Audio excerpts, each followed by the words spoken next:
स्वस्ति श्री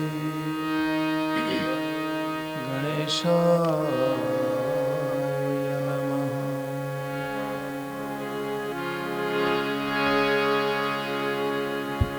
श्री जगदम्बिकाय नमः।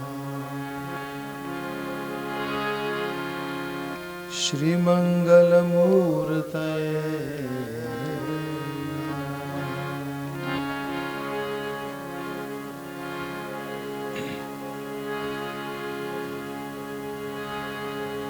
विश्वेश्वरी त्वं परिपासि विश्वम् विश्वात्मिका हारयसि विश्वम् विश्वेश्ववन्द्या भवती भवन्ति विश्वाश्रयाय त्वयि भक्ति नम्रः। शरणागत दीनार्त परित्राणपरायणे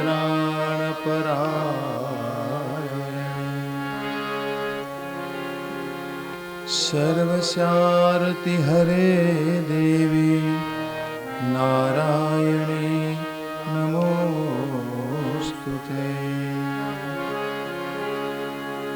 सर्वमंगलमांगल्ये शिवे सर्वार्थसाधिके शरण्ये त्र्यंबके गौरी नारायणे नमोस्तुते।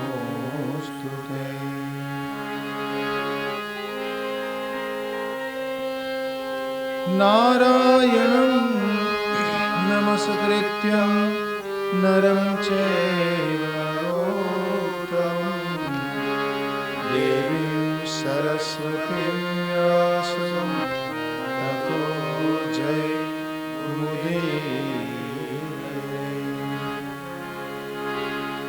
बोलो श्री जगदम्बा माता की जय।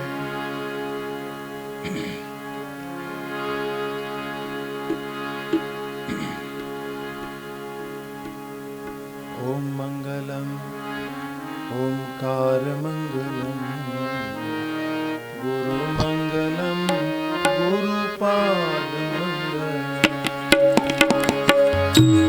ओम मंगलम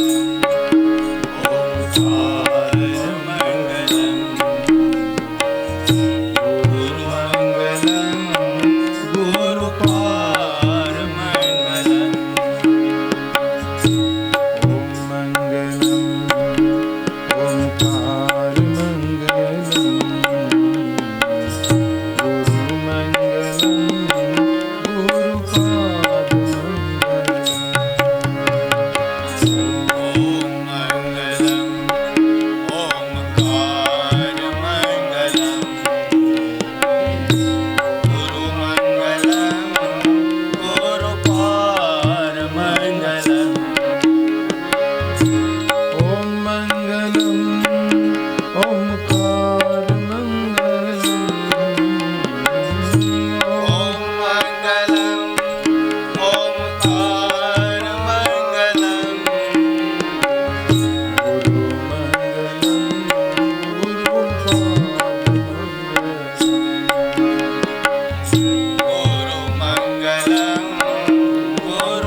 मैत्रावरुणिरित्युक्तं नाम तस्य मुने कथं वसिष्ठस्य महाभाग ब्रह्मणः तनुजस्य किमसो कर्मतो नाम प्राप्तवान् गुणतस्तथा ब्रूहि मे वदतं श्रेष्ठ कारणस्य तस्य नामजम् कारणस्य तस्य नामजम्।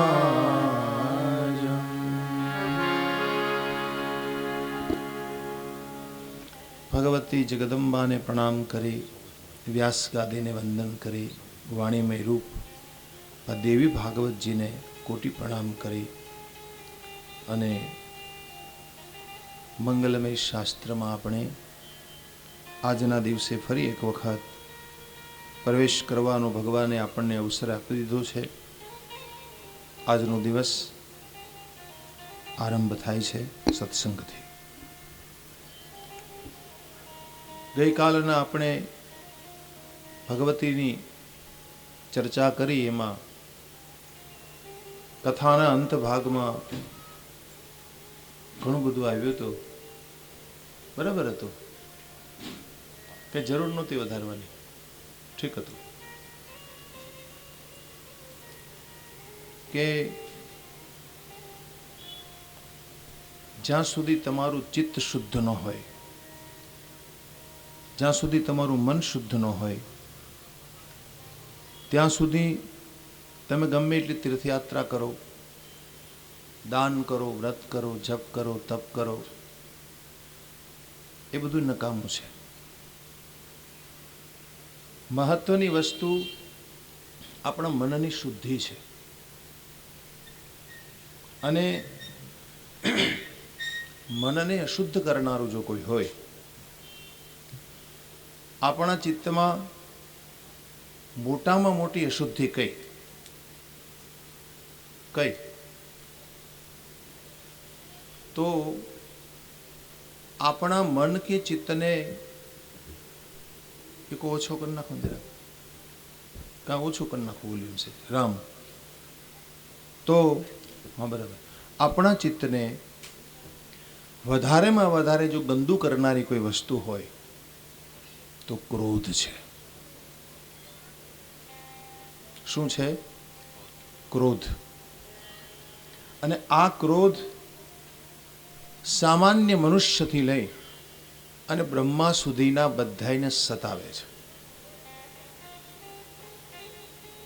अपने हलता क्रोध आवी जाय छे। जरा के आपणुं धार्યું न थाय એટલે ગુસ્સો આવી જાય, આવે ને કે નહીં? क्रोध આપણને પરેશાન કરે છે। चित्तने વધારે में વધારે जो असर करता कोई होय तो मुख्य 3 दोष है। एमां पहेलो क्रोध। अने क्रोध थी बचवू बहु कठिन है। क्रोध थी एज बची शके छे के जेनामां क्षमा देवानी शक्ति होय। चलो भाई, जो भी हुआ मां की इच्छा से हुआ, अगर ये मन में आ जाए तो क्रोध नहीं आएगा। लेकिन ये आना मुश्किल है, ये बात हमारे मन में नहीं जमती। वे मारू धार्यु केम न थयुं, मैं कीधुं ए केम न थयुं, मारी हाजरी में केम न रह्या, मारा समय प्रमाणे केम न थयुं। गुस्सो आवशे, क्रोध आवशे। तो मेरे भाई बहन, मोटामां मोटो शत्रु क्रोध छे। अने ए केवो होय ए समजाववा माटे आमां दृष्टांत आप्युं छे। पेला शत्रु क्रोधने समजवा माटे अहींया एक आखी वार्ता मूकवामां आवी छे, दृष्टांत आप्युं छे। कोनु?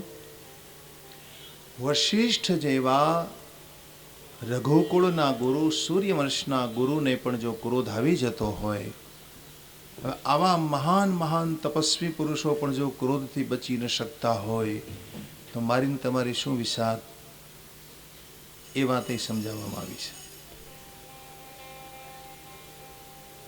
ચાલો ઘણી વખત ગોર બાપાને ક્રોધ આવી જાય તો સામે યજમાનને ક્રોધ કરે છે, નહીં તો ગુરુદેવ ક્રોધ કરે તો યજમાન શાંત હોય, પણ સામો યજમાની ગુસ્સો કરે, યજમાની સામે ક્રોધ કરે અને શું પરિણામ આવે છે એની આખ્યામાં કથા કરવામાં આવી છે.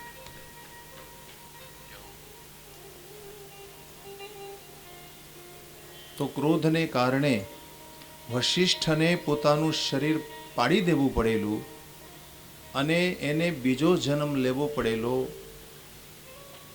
મિત્ર અને વરુણ નામના ઋષિને ત્યાં, ક્રોધને કારણે છે. એ જ રીતે ક્રોધને કારણે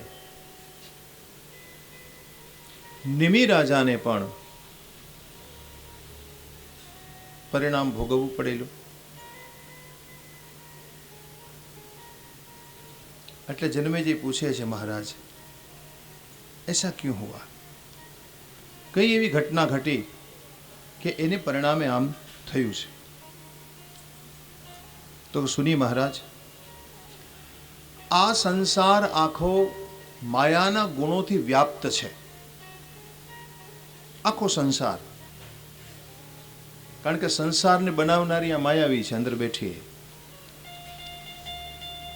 જગદંબાએ જગત બનાવ્યું છે અને માયાના ગુણોથી આ સંસાર વ્યાપ્ત છે.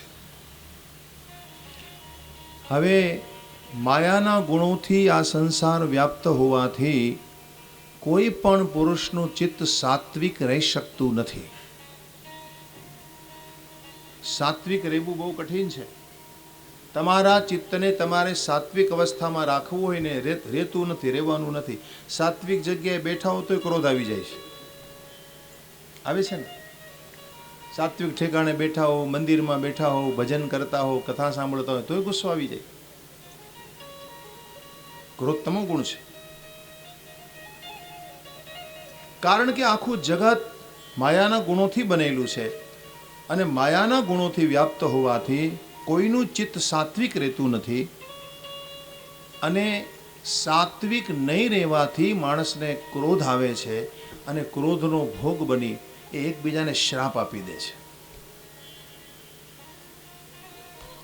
આ ચિત્તનો મોટામાં મોટો દોષ છે, મોટામાં મોટો અવગુણ છે ક્રોધ. આ પહેલો અવગુણ. એક એક અવગુણની અમે ચર્ચા કરી છે, એના માટે એક એક દ્રષ્ટાંતો આપ્યા છે કે ક્રોધ કેવું પરિણામ લાવે છે. વ્યાસ ભગવાન અહીંથી શરૂ કરે છે.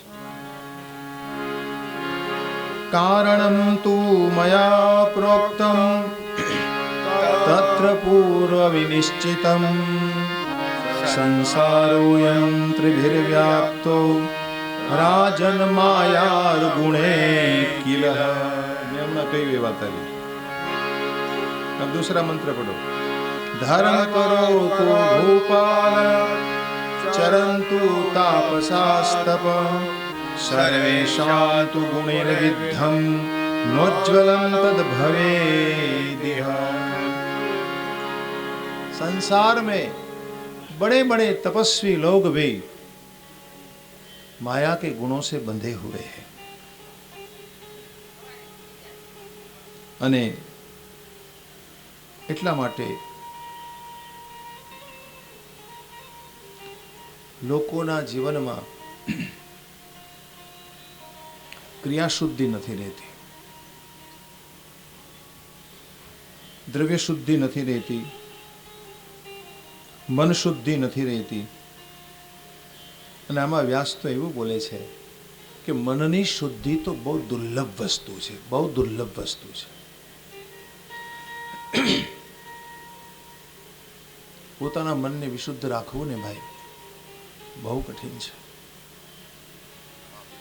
દુર્લભા પ્રાણીના ભૂપ સંસારે ત્રિગુણાત્મકે. તો પરાશક્તિના પ્રભાવને કારણે આ રીતે હર કોઈ મનુષ્ય માયાના ગુણોને આધીન થઈને ક્યારેક ક્રોધી થઈ જાય, ક્યારેક લોભી થઈ જાય, કામી થઈ જાય છે. અને ક્રોધનું કેવું પરિણામ આવે છે એને માટે આમાં એક કથા કરવામાં આવી છે. હવે શાંતિથી. તો પંખા વગર હાલે નહીં, શું કરવું? બબે પંખા રાખીને બેઠા છે, કુલર એ ચાલુ છે ને પંખો ચાલુ છે. આવી આવો આગળ. હા, ટટર બેસો સામે.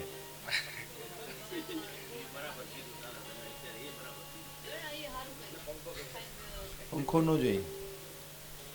તમે તપસ્યા કરવા માટે બેઠા છો ભાઈ, તપ કરો. હવે 3 દિવસ બાકી છે. પૂર્વમાં એક ઇક્ષ્વાકુ નામના ઋષિ હતા, ઇક્ષ્વાકુ નામના રાજા થયા.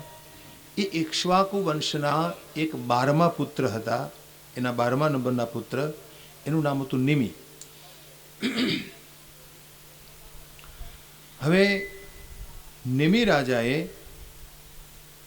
એક નગર વસાવ્યું. એનું નામ હતું જયંતપુર. આ નગર વસાવ્યા પછી નિમિ રાજાના મનમાં એવી ઈચ્છા થઈ કે ભાઈ મારે ભગવતીનો યજ્ઞ કરવો છે, એટલે 5000 વર્ષનો યજ્ઞ કરવાનો એણે નિયમ લીધો. કેટલા વર્ષ? 5000 વર્ષ. આપણા 5 વર્ષ ને એ વખતના 5000 વર્ષ. કારણ કે એ વખતના લોકોનું આયુષ્ય બહુ લાંબુ હતું ને. જૂના લોકોના આયુષ્ય છે ને એ બહુ લાંબા આયુષ્ય હતા. અને આપણે જો ને આજે પણ થોડા વર્ષો પહેલાંના 50-60 વર્ષ પહેલાંના લોકોને તમે જુઓ તો બહુ બળવાન હતા. આજના છોકરાઓ બળવાન નથી, કારણ કે તમોગુણ વધી ગયો છે બહુ. એટલે એને પરિણામે તમારું બળ ઘટે છે. પહેલાંના લોકો કેવા બળવાન હતા, માથા ઉપર ગાડા લઈને દોડ્યા જતા. અને 5, 7, 10, 15, 20 કિલોમીટર દોડવું હોય ને વજન લઈને સહજતાથી જતા રહે. આજે શક્તિ ક્યાં રહી છે? તો અગાઉના સમયમાં આ ઘટના ઘટી. એણે જયંતપુર નામનું નગર વસાવ્યું અને 5000 વર્ષ સુધીની યજ્ઞ દીક્ષા લેવાનો વિચાર કર્યો નિમિ રાજાએ. એટલે એણે પોતાના ગુરુ બાપાને બોલાવ્યા. એનું નામ હતું વશિષ્ઠ. વશિષ્ઠજીને કહ્યું, મહારાજ મને, તમે મારા ગુરુ છો, 5000 વર્ષ સુધી તમારે મને યજ્ઞ કરાવવાનો છે. તો વશિષ્ઠજીએ કીધું, ભાઈ હું જરૂર કરાવું તને, તું મારો યજમાન છે, પણ તારી પહેલાં ઇન્દ્ર મહારાજે મને નિમંત્રણ આપી દીધું છે, એટલે મારે સ્વર્ગમાં જવું પડશે. સ્વર્ગમાં 500 વર્ષનો યજ્ઞ છે, અને એ યજ્ઞ પૂરો કરીને હું આવું ને પછી તું યજ્ઞ દીક્ષા લે, એવું મારું સૂચન છે.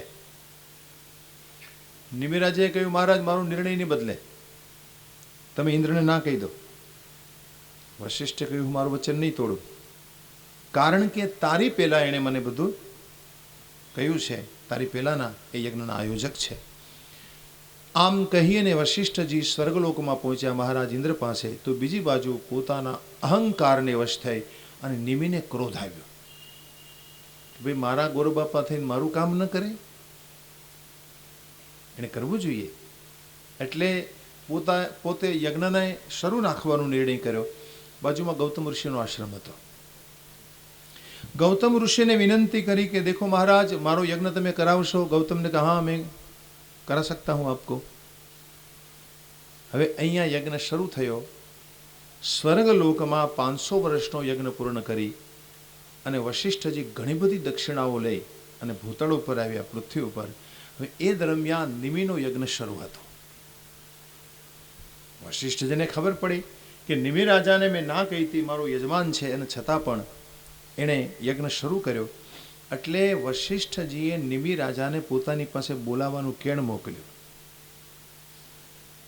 યજમાનને કહો મને મળવા આવે, હું એનો ગુરુ બાપા છું.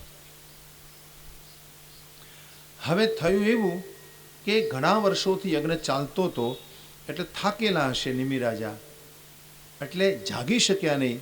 અને સવારમાં બ્રાહ્મ મુહૂર્તમાં વશિષ્ઠને મળવા જઈ શક્યા નહીં. એટલે વશિષ્ઠજીના મનમાં એમ થયું કે ભાઈ મારા યજમાને મારું અપમાન કર્યું અને એને કેટલું બધું અભિમાન છે, એટલે શ્રાપ આપી દીધો નિમિને કે તારો દેહ પડી જજો. દેખો, આ ચર્ચા થઈ રહી છે શેના માટે? ક્રોધ વ્યક્તિનું કેટલું બધું ખરાબ કરે છે, અહીંની ચર્ચા છે.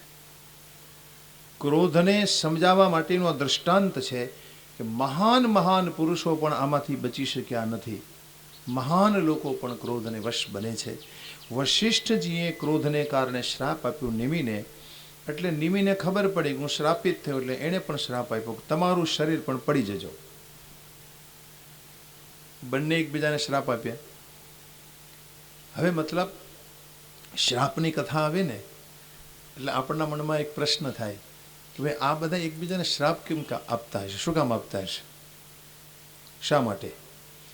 હકીકતમાં શ્રાપ દેવાની જે આપણી શાસ્ત્રીય પદ્ધતિ છે ને, એની પાછળ અનુગ્રહની રીત છે. અનુગ્રહની, કૃપાની. શ્રાપ વાસ્તવમાં અનુગ્રહ કરવાની એક રીત છે. એને કઠોર કૃપા કહેવાય. કેવી કૃપા?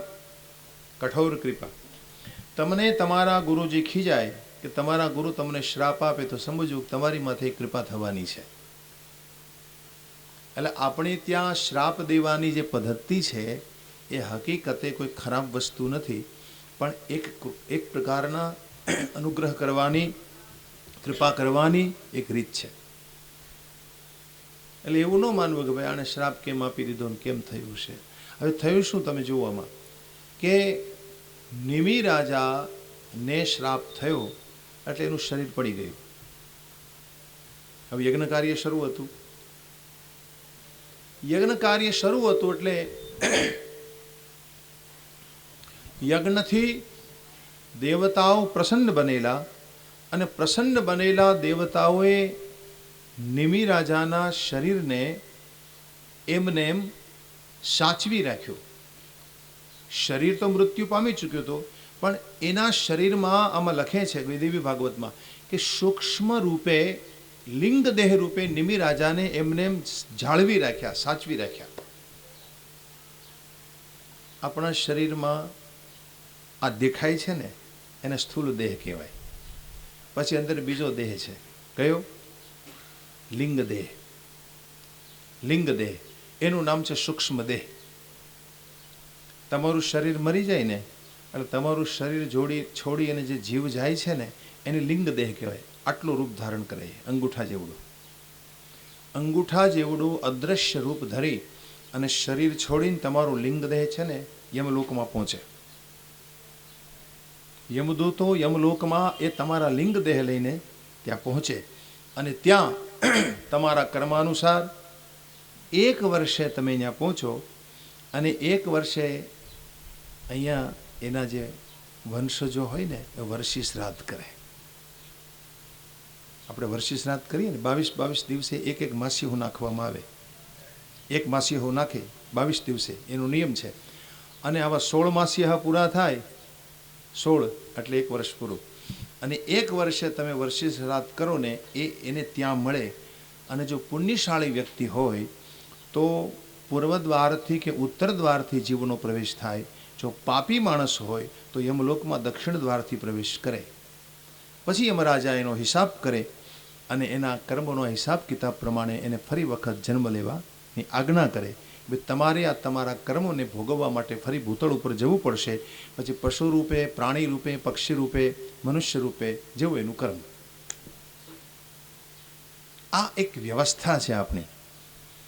અને આ કોઈ કલ્પના નથી ભાઈઓ, આ કોઈ પરિકલ્પના નથી. આપણું આખું વૈદિક શાસ્ત્ર છે. આજે તો આપણે શું કરીએ, મહી નદીએ વરસીવાળી લઈએ, આવું કરીએ છીએ ને. હા, 1 મહિને વરસીવાળી લઈએ. ઘણા તો 15 દિવસે ને 20 દિવસે ને 22 દિવસે ને આવું કરતા હોય છે. પણ એ ઠીક નથી. વર્ષે વર્ષી શ્રાદ્ધ કરવું જોઈએ. વર્ષે જે પિંડ આપવું જોઈએ વર્ષી શ્રાદ્ધ વખતે એ વિધાન થવું જોઈએ. અને જો તમે ન કરો તો તમારા પિતૃઓ તમારાથી રાજી નહીં રહે. ભલે તમે મનમાં આવે એમ વર્તતા હો, મન ભાવે એમ કરતા હો, કરી શકો છો, પણ પુણ્યના ભાગી નહીં બની શકો. તમારા પિતૃઓની કૃપા કે આશીર્વાદ તમને પ્રાપ્ત નહીં થઈ શકે જો તમે વેદોનું પાલન ન કરો. તો પછી આશીર્વાદ મેળવવા માટે તમે યોગ્ય નહીં રહો. એટલે આમાં કહે કે નિમિ રાજાના સૂક્ષ્મ દેહને એના શરીરમાં એમને જાળવી રાખ્યો અને યજ્ઞ પૂરો થયા પછી દેવતાઓએ પ્રસન્ન બની નિમિ રાજાને કહ્યું કે મહારાજ, તમારા ગુરુનો તમે શ્રાપ થયો છે, હવે તમે યજ્ઞ દ્વારા પુણ્ય પ્રાપ્ત કર્યું છે, માગો. તમારે જીવતું રહેવું હોય તો આ શરીર અમે તમને પાછું આપીએ. બોલો, શું ઈચ્છા છે તમારી? તમારે જીવતું થવું છે, આ શરીર પાછું જોઈએ છે? નિમિના સૂક્ષ્મ દેહ સાથે દેવતાઓએ વાતો કરી. એટલે નિમિ રાજાએ કહ્યું કે હવે મને શરીરનો મોહ નથી. આ નાશવંત શરીર આમે મરવાનું તો છે જ. મને મારા ગુરુજીએ ભલે શરીર પડી જવાનો શ્રાપ આપી દીધો, પણ મને એનો મોહ નથી. એટલે શરીર મારું ભલે પડી જાય, પણ એક વરદાન મને આપો. કાયમને માટે હું આ જગતમાં રહું અને લોકો મને યાદ કરે એવી મારી ઈચ્છા છે. અને એટલા માટે મારી એવી ઈચ્છા છે કે મને દરેકની આંખમાં જે પલકારો લાગે છે, પલકારો, પલક, એ પલકમાં મને સ્થાન આપો. દરેકની આંખમાં મને સ્થાન આપો, એની પલકમાં મને સ્થાન આપો. એટલે નિમિ રાજાને દરેકની આંખમાં સ્થાન આપ્યું. એટલે આપણે ત્યારથી આંખનું મટકું મારીએ. આંખનું મટકું મારી એને નિમિષ કહેવાય.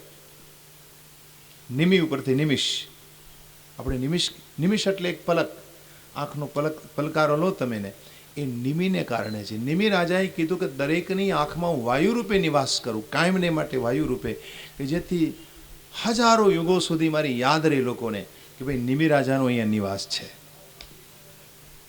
આપણી આંખમાં કોનો નિવાસ છે? નિમિનો. હવે એની ઈચ્છા દેવતાઓએ પૂરી કરી. દરેકની આંખમાં વાયુ રૂપે એને નિવાસ આપ્યો.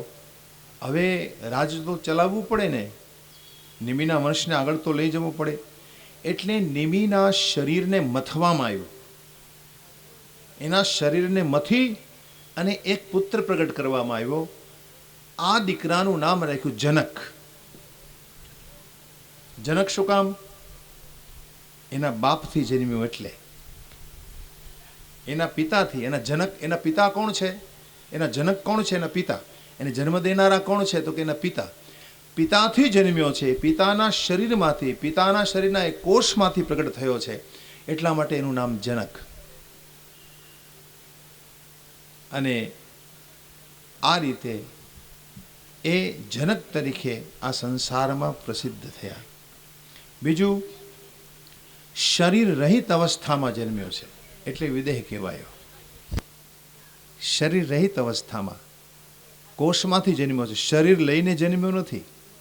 પણ એના શરીરનું મંથન કરતાં એને જન્મ આવવામાં આવ્યો છે. એવું નહીં કે ભાઈ માના ગર્ભમાં એનું શરીર બને અને દેહ ધરીને આવે, એમ નહીં. પણ શરીર રહિત અવસ્થામાં જન્મ્યો અને પછી પ્રગટ થયો એટલે પણ એને વિદેહ કહેવાય છે. અને એ જનકના વંશમાં આગળ જતાં જાનકીજી પ્રગટ થયા છે. એ જનકના જેટલા દીકરા કહેવાય અને એ બધા જનક ગણાયા. પેલા જનક આ નિમિના પુત્ર છે. તો ક્રોધને કારણે આ પરિણામ પ્રાપ્ત થયું. તો બીજી બાજુ આમાં કથા છે. જન્મેજય પૂછે છે વશિષ્ઠજીને, વ્યાસને, કે મહારાજ, વશિષ્ઠજીને પણ બીજો જન્મ લેવો પડેલો, એ કેવી રીતે?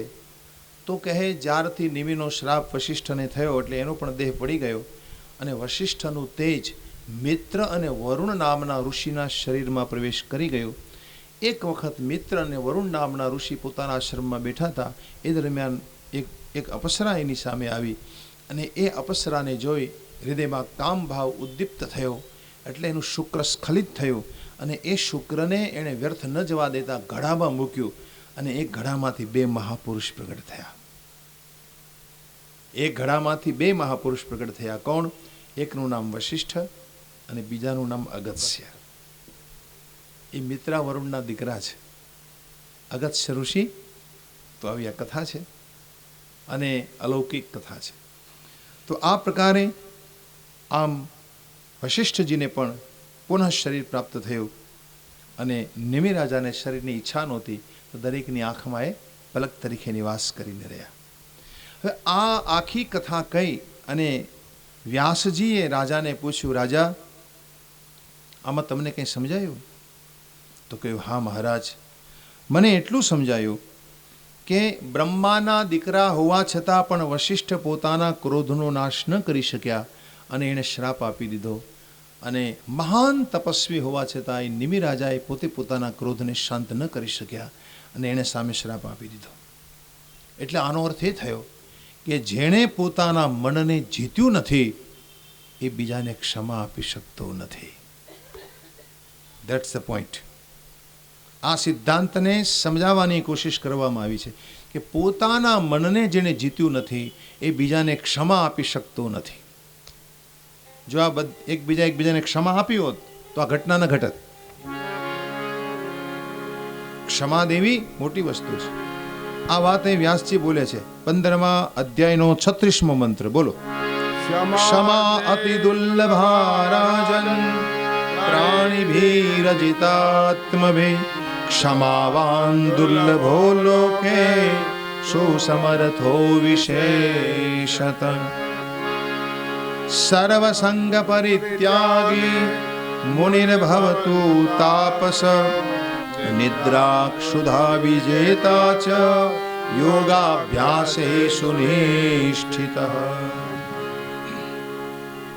યોગ દ્વારા માણસ નિદ્રાને જીતી શકે છે, ભૂખ તરસને જીતી શકે છે, लेकिन मन को जीतना बड़ा कठिन होता है. मन को जीतना बड़ा कठिन होता है महाराज. देखो, सर्व संगનો પરિત્યાગ કરી બધું છોડી અને મોટા મોટા તપસ્વી મુનિઓ છે. આ મુનિઓ નિદ્રા क्षुधा અને तरस भूख ने जीते, लेकिन ऐसे मुनि भी अपने मन को नहीं जीत पाते और इसलिए तो क्रोधित हो जाते. तो क्षमा अति दुर्लभ मानी गई. क्षमा अति दुर्लभ हो राजन प्राणीर अजितात्म भी क्षमावान दुर्लभ है लोके. અને ક્ષમા દેનારો પણ આ જગતમાં દુર્લભ છે. બીજાને માફી આપવી ને ભાઈ બહુ કઠિન છે. આ વાત અહીં વ્યાસ લખે છે. જેણે મનને નથી જીત્યો એને માટે ક્ષમા આપવી બહુ દુર્લભ છે. અને બધા સમર્થ હોવા છતાં વશિષ્ઠ જેવા મહાન મહાન સમર્થ છે, ન કરવાનું કરી શકે છે બધા, फिर भी क्रोध पर विजय प्राप्त नहीं हुआ था. तो मानसना मन में मोटा मोटो दोष आवे छे. कयो? क्रोध. इसलिए कहा अपने क्रोध को हम काबू में रखें. અને તપસ્વી કોણ? તપસ્વી કોને કહેવાય? પોતાના કેન્દ્રમાં શાંત રહે ને તપસ્વી કહેવાય. ગમે એવી પરિસ્થિતિ હોય, અનુકૂળતામાં તમે શાંત રહો એમાં નવાઈ શું છે, પણ પ્રતિકૂળતામાં તમને શાંત રહેતા આવડે. તમારું ધાર્યું ન થતું હોય, તમારું મનમાન્યું ન થતું હોય, તમારી સગવડ ન સચવાતી હોય, તમારી ઈચ્છા મુજબનું ન થતું હોય, અને એ વખતે તમે તમારા મનને શાંત રાખી શકતા હો તો સમજજો કે તમે ક્ષમાવાન પુરુષ છો. અને ક્ષમા આપવી બહુ કઠિન છે. જેણે પોતાના મનને ક્રોધથી દૂર રાખ્યું છે એ ઈશ્વરને બહુ વાલો લાગે છે. આ સિદ્ધાંત અહીં આપ્યું છે. દેખો, આ બધી કથાઓ કહેવાનો હેતુ શું છે? આ વાત સમજાવવા માટેનો कि क्रोध क्या कर सकता है, क्रोध के कारण क्या क्या नहीं होता. મહાભારતનું યુદ્ધ થયું ને, 18 દિવસ પૂરા થયા, બીજે દિવસે છાવણીમાં પોતાની શિબિરમાં દ્રૌપદી બેઠા બેઠા રડે છે.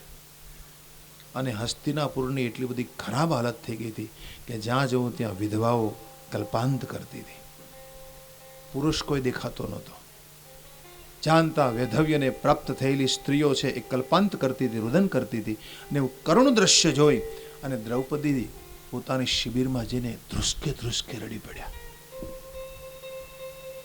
કારણ કે લાખોની સંખ્યામાં આ યુદ્ધમાં યોદ્ધાઓ કપાયા હતા. અને એ બધી જ એ યોદ્ધાઓની બધી વિધવા નારીઓના કલ્પાંતને જોઈ અને દ્રૌપદીનું હૃદય એટલું બધું રડી પડેલું. मन में सोचने लगी क्या ये मेरे कारण हुआ, महाभारत क्या मेरे कारण हुआ, ये सब मैंने कर दिया. અને યુદ્ધમાં દુર્યોધન કૌરવોનો સંહાર થાય, એનો પરાજય થાય, એ મેન ઈચ્છા કોની હતી? દ્રૌપદીની. तो सोच में पड़ गई कि क्या सब ये मैंने कर दिया. અને મારા માટે, મારા કારણે જો મેં આ બધું કર્યું હોય તો મેં કેટલા લોકોને દુઃખી કરી દીધા. હજારો લાખોની સંખ્યામાં યાદવો કપાયા અને એના વૈધવ્યને પામેલી આ વિધવા સ્ત્રીઓ અને નાના નાના બાળકોને નિહાળી જે બાપ વગરના છોકરાઓ હતા, ઇક્કા દુક્કા પુરુષો દેખાતા હતા, બાકી મોટા ભાગના પુરુષો એનો વધ થઈ ગયો. કેવલ વિધવા નારીઓ જ દેખાતી હતી. અને આવું કરુણ દ્રશ્ય નિહાળી અને દ્રૌપદીનું હૃદય દ્રવી ગયું. वो रो रही है. એટલામાં કૃષ્ણ પધાર્યા.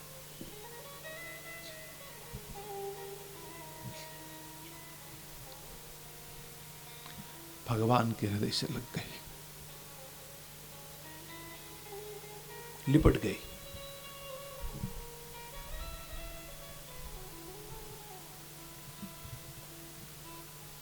ભગવાન એના માથા ઉપર હાથ ફેરવી અને સાંત્વના આપીને કહ્યું, સખી બેઠો.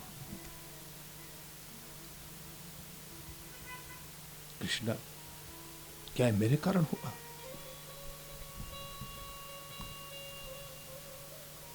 कृष्ण ने कहा कि सखी, वैसे मानो तो ये सब तुम्हारे कारण ही हुआ. अगर तू संभल सकती थी अपने को, तू जो पोताने संभाળી શકતી હોત તો પરિણામો જુદા હોત. જો વ્યક્તિના જીવનમાં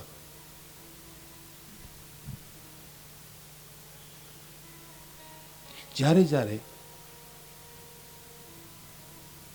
કોઈ પરિસ્થિતિ એવી નિર્માણ થતી હોય અને એ વખતે તમે કોઈ નિર્ણય કરવામાં ભૂલ કરી દો तो नियति बदल जाती है, परिणाम बदल जाता है.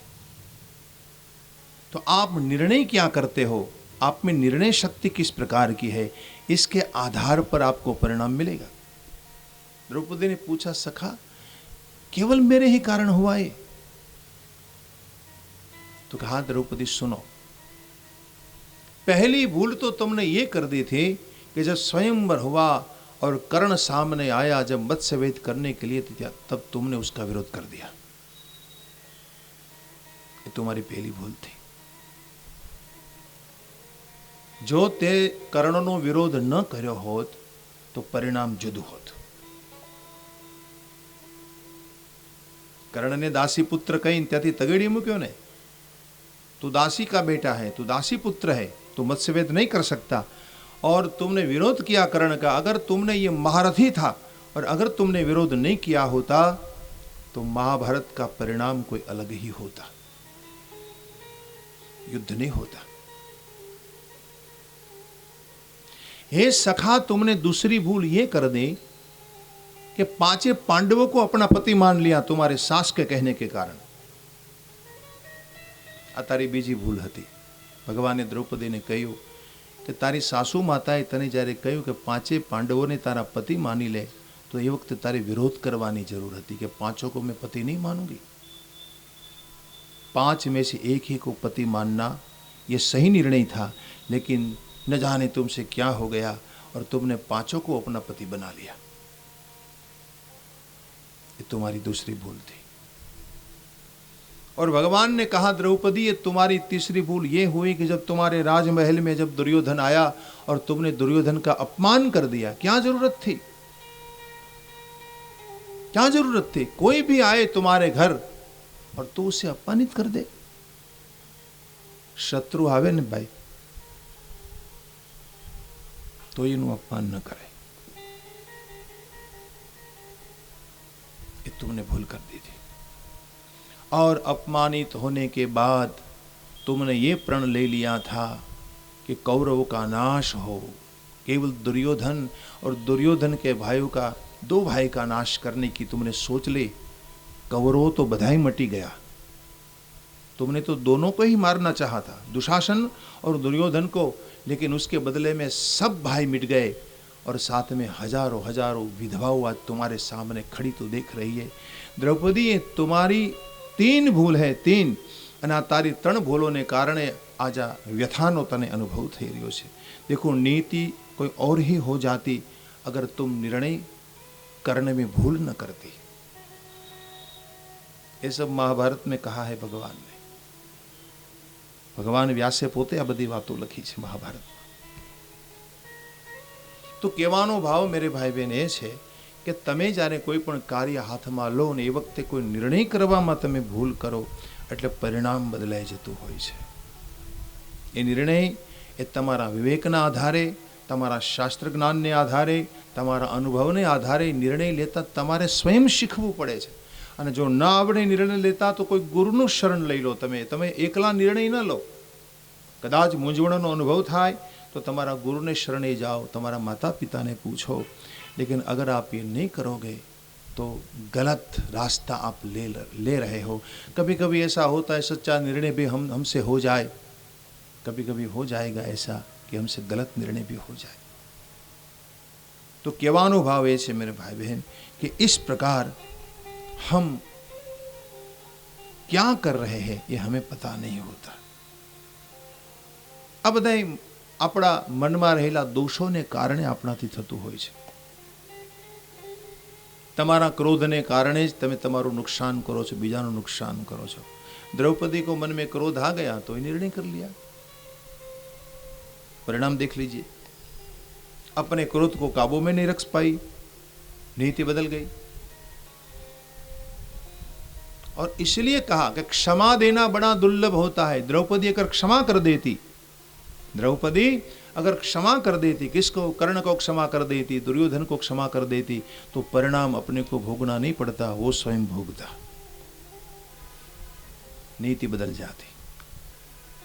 जो आ वस्तु बधी महाभारत में भगवान व्यासे આપણને શીખવે છે. કહેવાનો ભાવ એ છે कि क्षमा देना बड़ा दुर्लभ माना गया है. और आगे कहा काम, क्रोध, लोभ, अहंकार देखो આપણા દેહમાં વસે છે, આપણા શરીરમાં છે અને એને જાણવા અને જીતવા બહુ મુશ્કેલ છે. કેમ જીતી શકાય? તો કે એને જાણવા જીતવા માટે તમારે અભેદને પ્રાપ્ત કરવું પડે. અભેદ એટલે જો તમારામાં બીજા પ્રત્યે ભેદ બુદ્ધિ હોય તો તમે એને સમજી નહીં શકો. બીજા પ્રત્યે તમે ભેદભાવ રાખશો ને તો તમને ક્રોધ આવી જશે, કામ જાગશે, લોભ જાગશે, કારણ કે તમે સામેનાને તમારોથી બીજો માનો છો, જુદો માનો છો. એટલે અભેદ ભાવથી જ આ બધાને જીતી શકાય છે.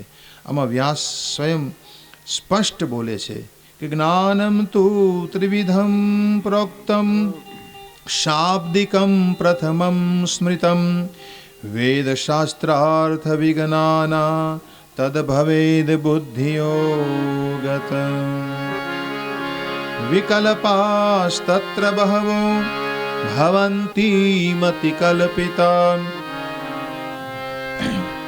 कुतर्क कल्पिता केचित सुतर्क कल्पिता परे हैं. અભેદ કેમ આવે? તો કે અભેદ જ્ઞાનથી આવે. સામેના માણસ પ્રત્યે તમારે અભેદ ભાવ રાખવો હોય તો કેમ રાખી શકાય? તો કે એના માટે જ્ઞાનની જરૂર છે. જ્ઞાન વગર અભેદ સમજાય નહીં. જ્ઞાનના બે પ્રકાર છે, એક શાબ્દિક જ્ઞાન અને બીજું અનુભવનું જ્ઞાન. શાબ્દિક જ્ઞાન એટલે શબ્દથી થયેલું જ્ઞાન.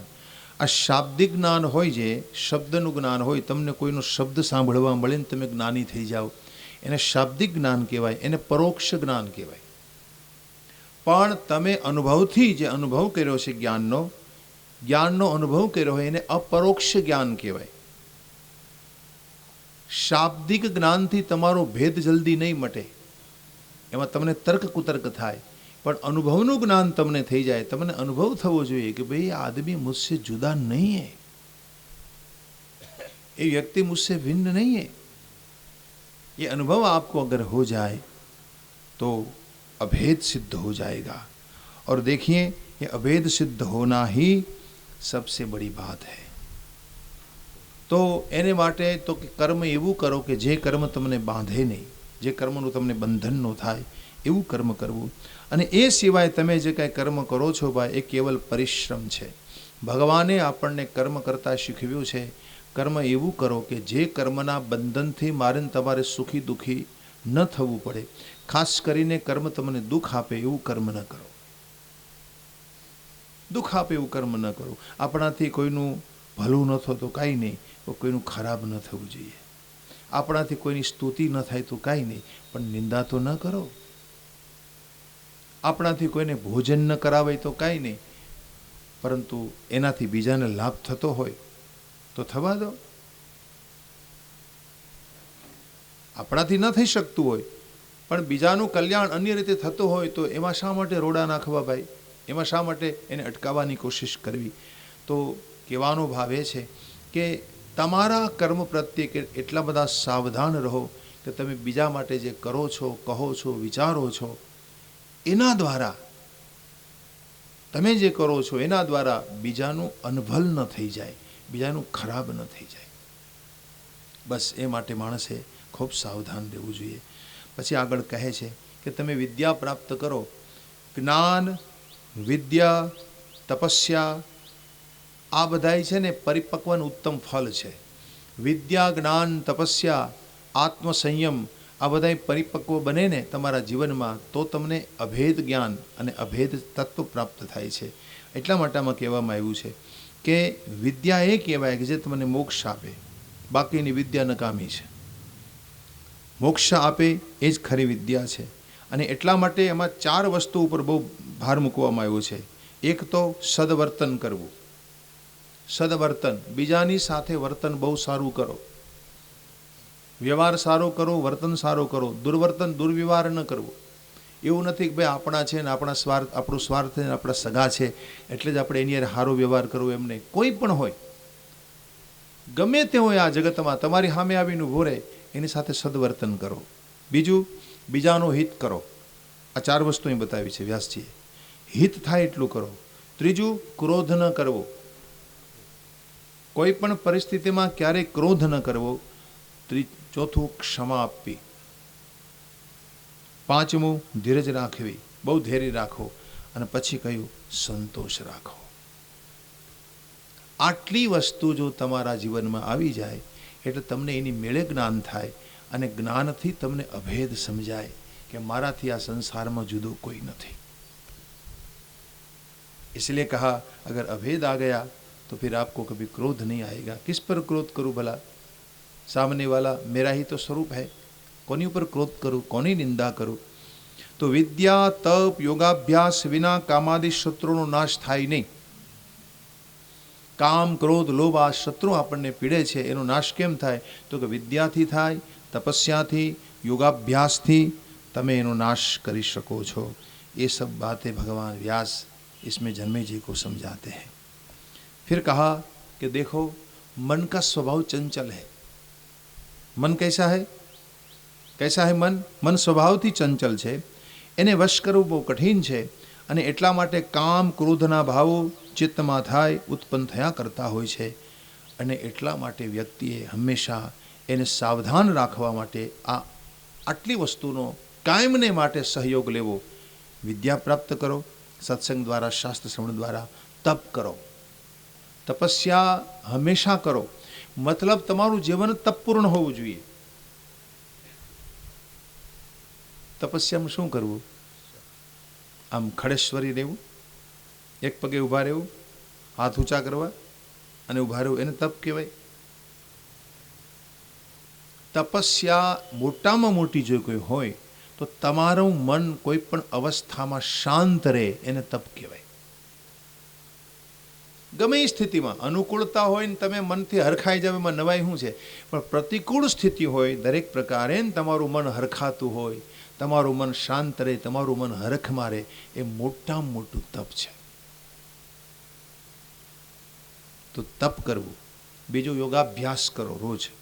અને આ રીતે તમે નિરંતર કરતા રહેશો તો ધીમે ધીમે ક્રોધ ઉપર કાબુ આવી જશે અને ક્રોધથી તમે બચી જશો. હવે ક્રોધથી તો કાબુ આવે ચાલો, લેકિન લોભ નહીં મિટતા ભલા. ઘણી વખત માણસ છે ને અક્રોધ હોય, ઘણી વખત એ ક્રોધ ઉપર વિજય મેળવી શકે પણ લોભ નથી મટાડી શકતો. મોટા મોટા જ્ઞાનીઓ છે ને એ લોભી હોય છે, લોભી.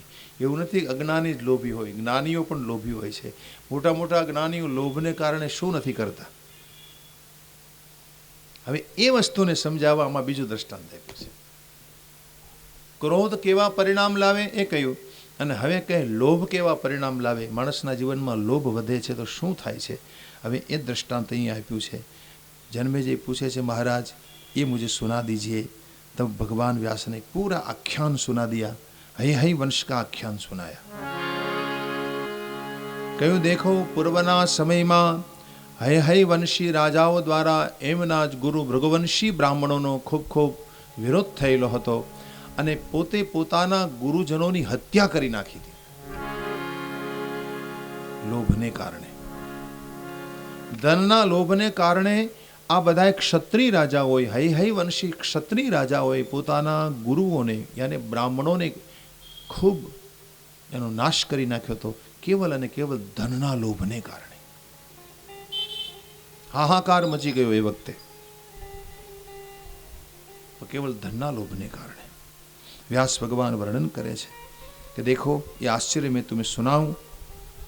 कार्तवीर्येति नामना बुद्धेय पृथ्वीपति सहस्रबाहु बलवान अर्जुनो धर्म तत्पर दत्तात्रेयस्य शिष्यो भूतावतारो हरेरिव सिद्ध सर्वार्थ दक्षाक्तो भृगुणा याज्येव स।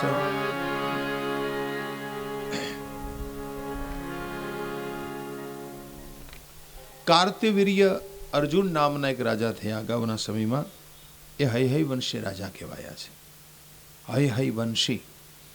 हवे कार्तवीर्य एनु नाम हतुं, कार्तवीर्य अर्जुन एनु बीजું नाम हतुं सहस्त्रार्जुन। एने सहस्त्र हाथ हता एम कहेवाय छे, 1000 हाथ हता એટલે सहस्त्रार्जुन કહેવાતો હતો। અને ધર્મ તત્પર હતો, દત્તાત્રેયનો શિષ્ય હતો। ગુરુ દત્તાત્રેયના ક્ષત્રિય શિષ્યોમાં ઈ એક અને બીજા યદુ રાજા। यदु राजा कौन? भगवान पूर्वज, कृष्ण भगवान जो पूर्वज है यदु। ययाति राजा ने 5 पुत्रों हता। ययाति ने अनु, द्रुह्यु, तुर्वसु, यदु अने पुरु। अनु, द्रुह्यु, तुर्वसु, यदु अने पुरु। एमा यदु ए यदुना वंश में भगवान श्री कृष्ण पधार्या छे। तो यदु राजा अने आ बीजा सहस्त्रार्जुन दत्त भगवान शिष्य हता अने महान पुरुष हतो आ कार्तवीर्य सहस्त्रार्जुन। हई वंशी हतो अने एना वंश में जेटला जेटला राजाओ थया ए बधा हई वंशी कहेवाया छे। अने एणे एना ज गुरुओ जे भृगुवंशी ब्राह्मणों हता एना गोर बापा धनने माटे एने एना गोर बापाओनी हत्या करी नाखी थी। जन्मेजय पूछवा शा कारणे थयुं महाराज, शुं काम थयेलुं, एनुं कारण शुं छे ए जरा आप अमने कहेशो। एटले आमां आखी कथा करवामां आवी छे कि देखो एक वखत एवं बन्यो कि वारंवार दुष्काळो पड़वाने कारणे राजाओना जे हई वंशी राजाओना पोतानी पासे जे राज्य हता एना धनकोषमां धन खूटी पड्युं। पण ए पहेला आ क्षत्रिय राजाओए ब्राह्मणों पासे यज्ञ यागादि बहु करावेला, दक्षिणाओ बहु आपी हती। अने आ लोभी ब्राह्मणों हता बधाय, लोभी ब्राह्मणोए पण पोताना यजमानो पासे बहु धन खंखेरेલું હતું અને એટલું બધું ભેગું કરેલું कि भेगू करी करीने एने गुप्त रूपे जमीन में दाटी दीधेलू, जमीन में छुपावी दीधेलू आ ब्राह्मणोए धन। अने आ रीते ए रहता था पोताना यजमानो साथे। तो जारे मुश्केली आवी हई वंशी राजाओना जीवन में, जारे पोते बधा निर्धन थया ए वखते एणे पोताना गुरु बापाओने कह्युं कि भूदेव अमे तमने घणी दक्षिणाओ आपी छे अने अमने खबर छे तमारी पासे धन घणुं छे, अत्यारे अमे संकटमां छे, अमने मदद करो ने, अमने हेल्प करो ने। ए वखते भृगुवंशी ब्राह्मणोए सखत मनाई करी, अमारी पासे कई नथी। क्रोधित थया बधाय राजाओ हई वंशी कि तमे भले अमारा गोर बापा छो पण आजे अमने तमारी माथे क्रोध आवे छे कि अमारे जरूर छे आजे धननी, पण तमे अमने मदद करता नथी, एटले आजथी तमे अमारा शत्रु छो। अने आम शत्रुता राखी अने अमने खबर छे तमे धन क्यां राख्युं छे, तमे छुपावी दीधुं छे। एटले अमुक धनનું रक्षण करनारा आजूबाजूमां जेने धन दाटी राख्युं हतुं ने त्यां ए बधा ब्राह्मणो રહેતા હતા। એટલે એ બ્રાહ્મણોની આ હૈ વંશી ક્ષત્રિયોએ હત્યા કરી નાખી। હત્યા કર્યા પછી એ ઠેકાણાથી એ સ્થાનેથી બ્રાહ્મણો પોતાની પત્નીઓને લઈને ભાગ્યા ત્યાંથી, પોતે જીવ બચાવવા માટે। હવે જગ્યા ખાલી થઈ એટલે ખોદકામ કર્યું। ત્યાં ખોદકામ કરતા ધનના ચરુ બહાર આવ્યા અને એ જે ધન દક્ષિણા રૂપે એણે પોતે જ આપ્યું હતું એ બ્રાહ્મણોએ બધું જ ધન સાચવી રાખ્યું હતું, એ બધું બહાર આવ્યું। એટલે આ બધાને વધારે ક્રોધ આવ્યો કે આપણા જ ગુરુ હોવા છતાંય, આપણા ગુરુ બાપા હોવા છતાંય આપણી સાથે એણે કપટ કર્યું, આપણી સાથે કપટપૂર્ણ વ્યવહાર કરી અને આપણને મદદ ન કરી. હવે તો આ બ્રાહ્મણોના વંશ જ આપણે સાફ કરવો છે.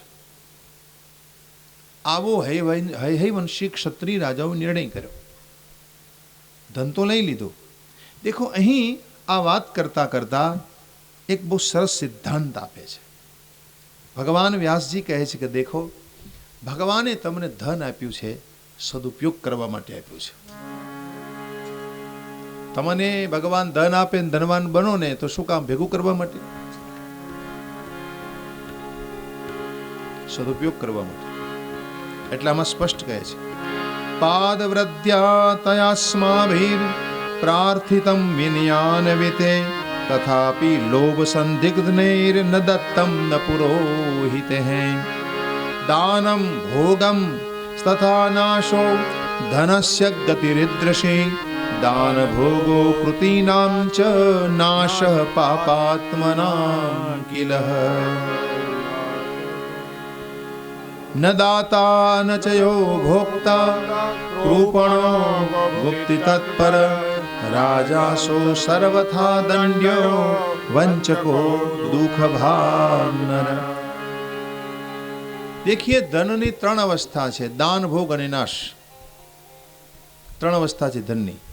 ભગવાન તમને બહુ ધનવાન બનાવીને તો એની ત્રણ અવસ્થા જોઈ. ધનનું, તમને મળેલા ધનનું તમે દાન કરો, અથવા તો જો દાન નહીં કરો તો ભોગ કરો.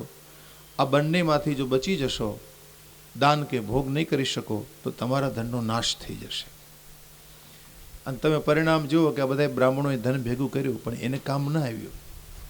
જો ઉદારતા રાખીને યજમાનોને સહયોગ કર્યો હતો તો લોભને કારણે કરી શક્યા નહીં. તો ન દાતા ન ચ યો ભોગતા કૃપણો ગુપ્ત તત્પર. દેખો, જે દાતા પણ નથી અને ભોગવતો પણ નથી, એના ધનનો નાશ થઈ જાય છે. દેખો, જે ધનથી તમે પુણ્ય ન કરો, જે ધનથી તમે સત્કર્મ ન કરો, એ ધન તમને સુખ આપે નહીં.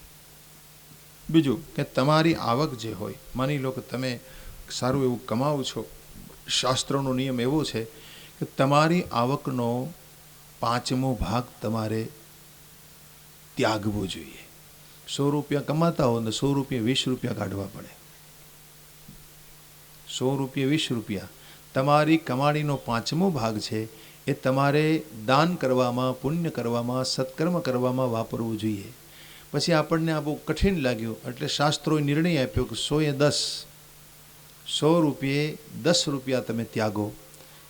છતાંય અઘરું લાગ્યું એટલે 20મો ભાગ કાઢો, 100 એ 5 રૂપિયા. 100 રૂપિયે 5 રૂપિયા તમારે કાઢવા જ પડે. તમારી આવકનો હિસાબ કરી લેજો. હું આટલું કમાઉં છું તો 100 એ 5 રૂપિયા કેટલો હિસાબ થાય? તમે શું વર્ષ દાડે એટલું દાન કરો છો? એટલું પુણ્ય કરો છો? જો નહીં કરો તો શું થાય હું તમને કહું. શાસ્ત્ર નિર્ણય છે કે જે વ્યક્તિ પોતાની સંપદા આ પ્રકારે ત્યાગતો નથી, કાંઈ વકીલને આપે છે, કાં ફોજદારને આપે છે અને કાં ડૉક્ટરને આપે છે.